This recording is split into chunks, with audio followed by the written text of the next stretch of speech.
All right, hello everyone, and welcome back to another episode of Star Wars Mark of Balance. My name is Mark, and today I want to commemorate the release of Star Wars Visions Volume 3 by looking back at some of my favorite shorts from Volumes 1 and 2.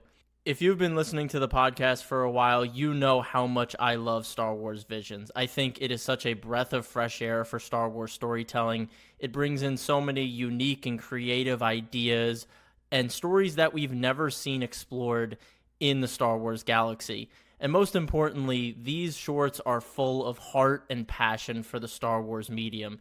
You can tell that these international studios love and appreciate this universe, and they treat it with so much respect, and they so effortlessly weave in the core themes of Star Wars into these 10 to 15 minute shorts. And I'm going to focus on theme a lot throughout this episode because the themes of Star Wars have always been so universal, and that's why this story has survived and reached so many millions and billions of people around the world for the past 50 years. From hope to family to self-reflection to selfishness versus selflessness, it's these core themes that tie us together. And in a time where things can be so divisive and people try to us versus them, different groups, stories like this and projects like this that show that we aren't that different are so important. Aside from that, it's just really exciting to see Star Wars through a completely different cultural lens. And whether you like the shorts or not, you cannot deny that these studios present the stories that they want to tell in the Star Wars galaxy. And in a time where Star Wars storytelling sometimes feels like it's not coming from a creative place and it's coming from an executive boardroom, Visions is such a breath of fresh air. And you know that every project that is being presented here is coming from a place of admiration for Star Wars and wanting to contribute something to this galaxy that we all love. Star Wars storytelling has also become more and more safe over time, and projects like Visions that expand the boundaries of what a Star Wars story can be is so essential nowadays. Another key strength of Visions that it has over every other Star Wars project we've ever gotten is that it's not tied down by the canon of the universe. Now, I'm about to use Andor as an example here, and I promise I'm not about to say anything crazy about Andor, but I love that show, and I think it's the strongest thing that Disney has produced for Star Wars, and it's one of the best Star Wars stories we've ever gotten. However, for all of its strengths, it's still a symptom of Star Wars storytelling nowadays that everything is a prequel or a precursor to events we already know the outcomes to. So I'm using Andor here as an extreme example, but this is true across all of the Star Wars stories that we've gotten under Disney. The whole Mandoverse, all of it, no matter how exciting it could be at moments, we know the end is that the First Order rises up and the sequels come next. Obviously, the sequels had a chance to break new ground, but we know that Force Awakens played it too safe. Last Jedi tried to break away and became extremely divisive, and then Rise of Skywalker tried to undo everything that The Last Jedi did, and again felt unoriginal in its ending. Although Andor introduced a lot of great characters, we still knew the end in the beginning. And that's my point. Even the strongest piece of Star Wars we've gotten under Disney, there was a missing aspect of surprise in that story. And that's what's so exciting about Visions. We don't know where these stories are going, and they show us aspects of the galaxy that we rarely explore nowadays, and I think we need more of that.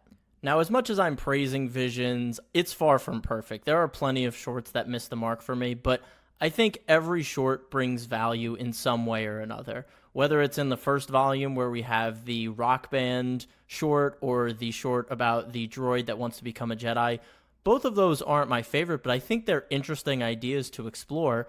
Droids are such a big piece of the Star Wars galaxy. Why not explore the idea that a droid would maybe want to become a Jedi? Or a group of kids of different alien races, they want to make a rock band and make it on the galactic stage. We've never seen that before. Let's explore that. These are just two examples, but I still get that heartwarming feeling from episodes like this that even though they aren't my favorite, I still appreciate that they were made and that a studio behind it thought that this was a story worth telling in the Star Wars galaxy. All right, so with all that out of the way, let's get into my favorite shorts from Visions Volumes 1 and 2. I have done reviews on these first two seasons if you want to go check that out. I'm going to be talking about 6 shorts in total today, and I guarantee I'm probably leaving off some fan favorites or some ones that you really love.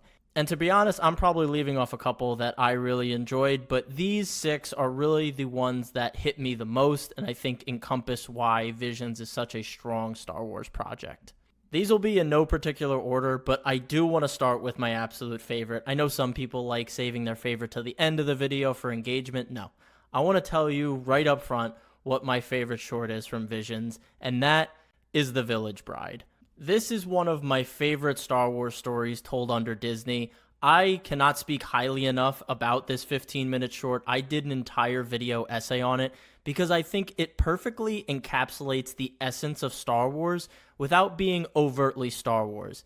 And what I mean by that is that it doesn't rely on Star Wars iconography or concepts to tell its story. It lets the themes and the characters drive the story and give you that Star Wars feeling. And the only time the story becomes overtly Star Wars is in the final moments when F, our hero, reveals herself as a Jedi to protect the village. Now, I might be giving the studio a lot of credit here, but I feel like this was a purposeful decision.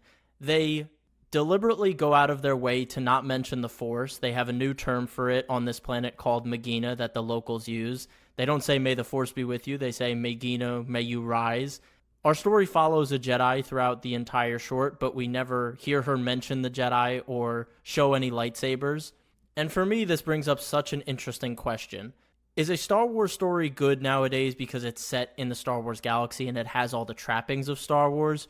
Or is it good because of the characters, the story, and those classic Star Wars themes? It just so happens there are lightsaber fights and epic space battles as icing on top. Andor, I think we can all agree, was not the most overtly Star Wars story we've ever seen, and yet it was still able to tell a compelling and beautiful Star Wars story. And that's really why I appreciate Village Bride now more than ever after seeing Andor as well. It's subtle, it's nuanced, it feels like classic Star Wars without shoving Star Wars in your face, and it's underscored by a beautiful score woven throughout, which all Star Wars needs. I'm so happy that in Volume 3 we are going to see a continuation of the Village Bride story and see the next step in F's journey to recovery. What we'll explore, I have no idea, but I cannot wait. Alright, next up, let's jump to Volume 2 and let's talk about Spy Dancer. I love historical fiction. I love fiction that is based on historical events.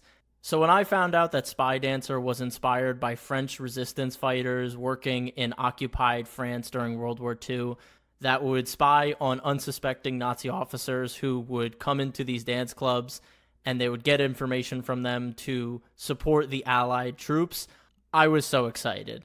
Now, that isn't the only reason I love this short, but it's a big contributing factor as to why I was so into this story. But aside from the historical relevance, there is a beautiful, tragic family story at the center of this with a huge twist ending that blew me away, to be completely honest. I won't say the animation style in this is my favorite. The minimalistic stormtrooper designs was not for me. There were some beautiful and unique sequences, but the animation wasn't what sold this one for me. It was really the family dynamic at the center and the historical relevance. It all worked really well. It hit me hard, and I think you should check it out if you haven't seen it already. All right, now let's jump back to Volume 1 for the next short on my list. I'm going to be talking about The Elder. I don't have a ton to say about this short, but I do think the master-apprentice relationship is so prevalent and important for Star Wars storytelling that this short does such a great job of establishing the relationship between the master and apprentice here. It gives off Obi-Wan and Qui-Gon Jinn vibes, hunting down a rogue Sith who is terrorizing this remote world. And it was executed so well and the animation was so beautiful that I really enjoyed this short. Another strength of this short is the main antagonist, the elder that the master and apprentice are trying to track down. As much as I love the concept of the rule of two, it also doesn't give too much room in Star Wars storytelling to have these rogue Sith agents.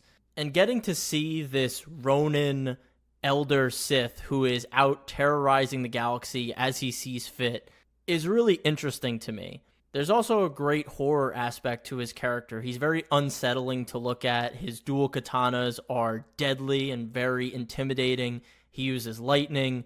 I just like how this short combines the feel of the prequels with the master and apprentice relationship, as well as some aspects of the Old Republic with thousands of Sith running amok in the galaxy, causing chaos wherever they see fit. It also has that really cool lightsaber move where the master turns off his lightsaber and then turns it back on when he's cross-guarded with the Elder to kill him. Kind of a cheap shot, but it also looked really cool. All right, let's jump back to Volume 2 and discuss this next short on my list. This is probably my second favorite episode of Star Wars Visions behind Village Bride, and it's simply because of how haunting this ending is. And I am, of course, talking about Screecher's Reach. I don't think I'm exaggerating when I say this, but Screecher's Reach has one of the best endings to any piece of Star Wars ever. To this day, every time I rewatch that final scene, I get such an unsettling feeling in my stomach, and I get goosebumps. It is so powerful and horrifying to see this little girl have these aspirations for leaving the planet and hope that she can get out of this terrible situation she's in as a child laborer and see the galaxy. A theme and a trope that we've seen in Star Wars a million times. That same hope and sense of adventure that Luke looked for in A New Hope, we see in this little girl. She's approached by this mysterious figure who offers to take her away from all of this and bring her salvation. And we clearly see that this is a Sith seducing this little girl to the dark side while she is in such a fragile state. And she does it with a smile, which again is such a unsettling piece of imagery. And we get this heartbreaking moment where she looks back at her friends and they know that this is a bad decision. And you could see the disappointment and fear on their faces, but she still has this ambition to leave the planet. And as she tries to smile through the pain, the tears are in her eyes as she says goodbye to her friends. She pleads with them to understand her decision, and they are unmoved. They look at her like, you are making a terrible decision.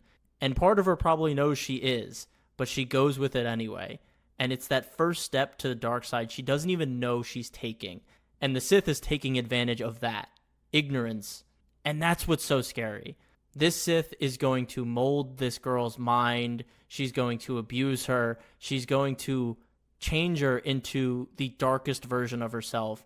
And she may go on to commit terrible atrocities for this master.